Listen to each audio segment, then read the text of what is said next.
जहां तक रौंदने की बात है तो एक इलाका है जिसे ताकत के दम पर दबाया जाता है। ऐसा इलाका जिस पर दुनिया का काफी वक्त तक ध्यान नहीं। इजराइल और हमास की लड़ाई के बीच गाजा पिसता रहा, बर्बाद होता रहा, लेकिन आज आखिरकार गाजा में शांति लौटने की शुरुआत हुई है, क्योंकि अमेरिकी राष्ट्रपति ट्रंप की मदद से इजराइल और हमास के बीच सीजफायर कहलाता है। वो सीजफायर जिसकी तलाश अमेरिका कई दिन से लगा था, क्योंकि 2 साल पहले इसी अक्टूबर में हमास के आतंकवादियों ने इजराइल में घुसकर हमला किया था।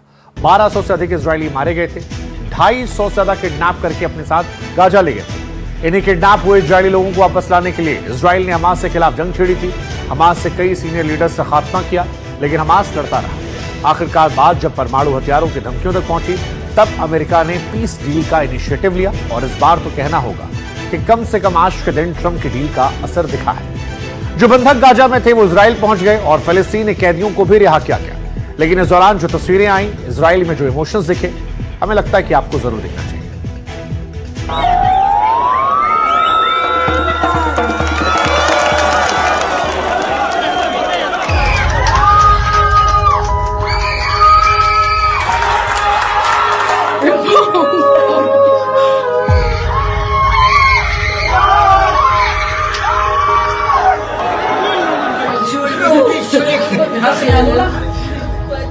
आंखें तरस गई थी अपनों को देखने के लिए।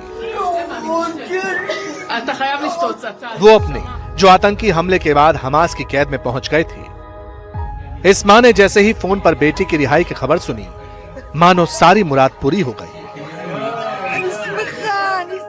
ये भीड़ यूं ही नहीं है, कोई रैली, किसी पार्टी का जुलूस नहीं।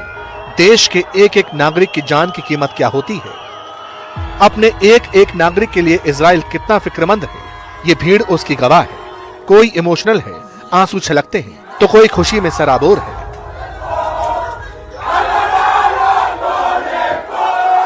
और ये सब इसलिए है क्योंकि हमास की कैद में 2 साल तक रहने वाले बंधक इस तरह रिहा हुए।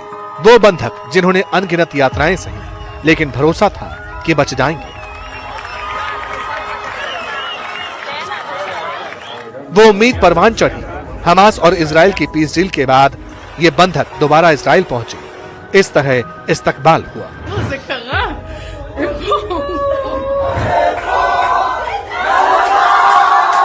738 दिन, यानी 2 साल 7 दिन, कोई कम वक्त नहीं होता। एक एक दिन मौत के समान लगता होगा, लेकिन इजराइल ने भी ठान लिया था बंधकों को किसी कीमत वापस लाना है, चाहे पूरी दुनिया से ही जंग लड़नी पड़े। इसीलिए नेतन्याहू रुके नहीं, झुके नहीं। जिन बंधकों के लिए इजराइल ने गाजा को मिट्टी में मिला दिया, हमास को ढूंढ ढूंढ कर खत्म कर दिया, उन बंधकों को इस तरह वापस लाया गया। इन तस्वीरों को देखिए।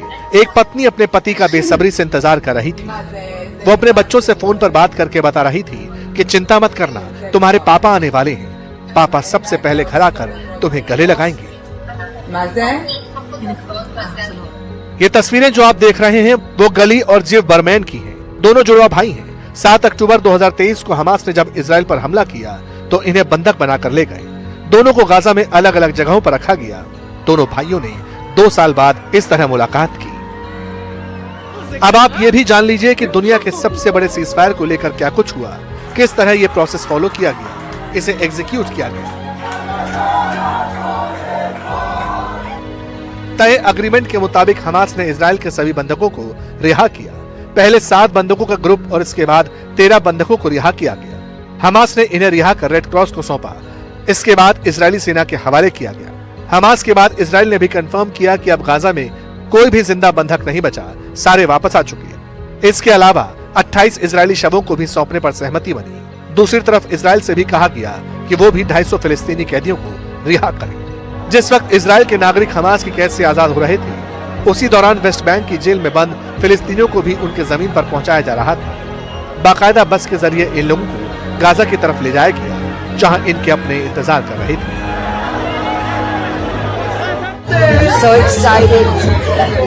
मैं बहुत ज्यादा खुश हूँ। हमने इल्काना को वीडियो पर देखा, मेरी बहन ने उससे बात की और ये खुशी का मौका है। मेरी बहन ने कहा है कि वो अपने पैरों पर खड़ा था, मुस्कुरा रहा था। वो कह रहा था, माँ मेरी चिंता ना करो, मैं ठीक हूँ।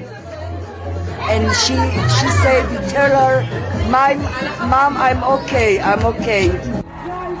लेकिन ये सब इतना आसान नहीं था, क्योंकि इजराइल अभी तक अपने बंधकों के साथ हुए व्यवहार को भूला नहीं। इसलिए जैसे ही बंधक रिहा हुए, इजराइल के ऑफिशियल पेज पर हमास की बर्बरता की तस्वीरें और वीडियो सर्कुलेट होने लगे। मगर अमेरिका चाहता है कि ये जंग खत्म हो और इजराइल और हमास दोनों ही अपने अपने रास्ते आगे बढ़े। इसलिए तो होस्टेजेस की रिहाई को देखने के लिए खुद अमेरिकी राष्ट्रपति डोनाल्ड ट्रंप इजराइल पहुंचे। वो सबसे पहले इजराइल की संसद में गए, जहां उन्होंने विजिटर बुक पर साइन किया और फिर इजराइल हमास पीस डील को महान सम्मान बताया। उन्होंने लिखा, this is my great honour, a great and beautiful day, a new beginning. इसके बाद ट्रंप और नेतन्याहू ने सभी 20 बंधकों और उनके परिवार वालों से इजरायली संसद यानी नेसेट में मुलाकात भी की। Mr. President, you are committed to this peace. I am committed to this peace. And together, Mr. President, we will achieve this peace. Donald Trump is the greatest friend that the state of Israel has ever had in the White House. Gaza deal को लेकर Israel ने Donald Trump का सम्मान किया।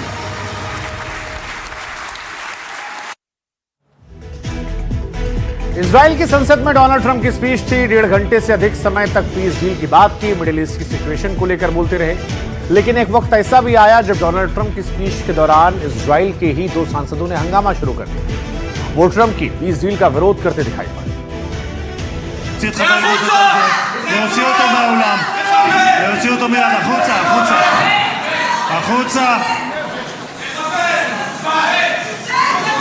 להוציא גם את חבר הכנסת כסיף, להוציא את חבר הכנסת כסיף מהאולם, להוציא אותו מיד.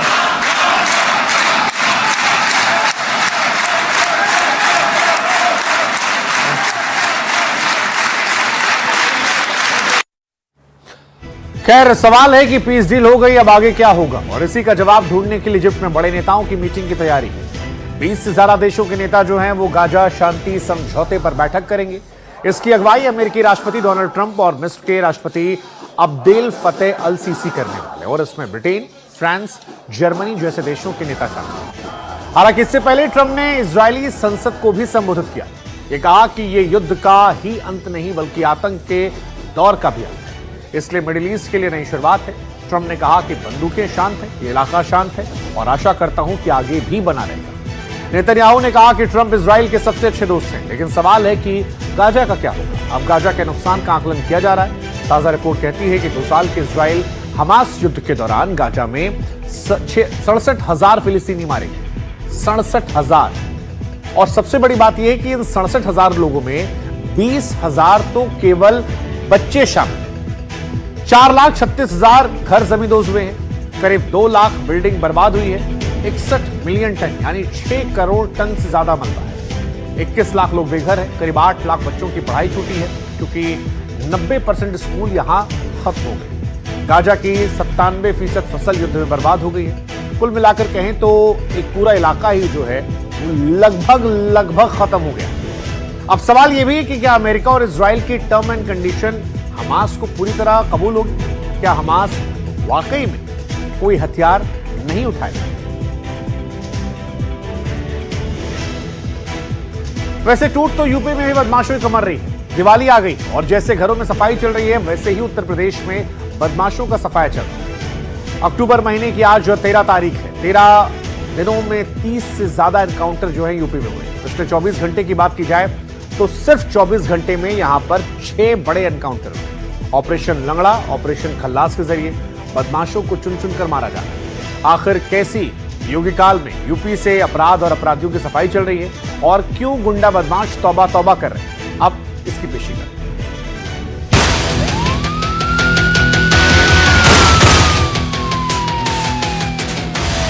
UP में बदमाशों का चुन चुनकर एनकाउंटर हो रहा है। 24 घंटे में लखनऊ, कानपुर, मुजफ्फरनगर, झांसी, मथुरा और प्रतापगढ़ में 6 बड़े एनकाउंटर हुए। बदमाशों पर कानून का शिकंजा कसा। अक्टूबर महीना यूपी में गुंडे बदमाशों के लिए काल बनकर आया। अक्टूबर महीने में 30 बड़े एनकाउंटर हुए। योगी काल में बदमाश क्यों भयभीत हैं? इसकी लेटेस्ट तस्वीर देखिए। राजधानी लखनऊ में 1.5 लाख के आरोपी बदमाश गुरु सेवक को पुलिस ने मुठभेड़ में मार गिराया। 1 लाख का इनामी बदमाश था गुरसेवक, जबकि बरेली में पुलिस ने 50,000 रुपए के इनाम वाले बदमाश के भय का अंत कर दिया। ये पुलिस का दावा है। इसकी पहचान गुरसेवक नाम के रूप में हुई, जो कल फरार हुआ था और जिसने शाहजहां में भी एक लूट और मर्डर की घटना अभी 6 तारीख को की और 29 तारीख को एक घटना इसने सीतापुर में भी की थी, और जो कि घटना पारा से शुरू हुई। इसके अलावा 2 असलहे हैं, जिसमें से एक जो है वो फैक्ट्री मेड लग रहा है, एक पिस्टल है, एक रिवॉल्वर है।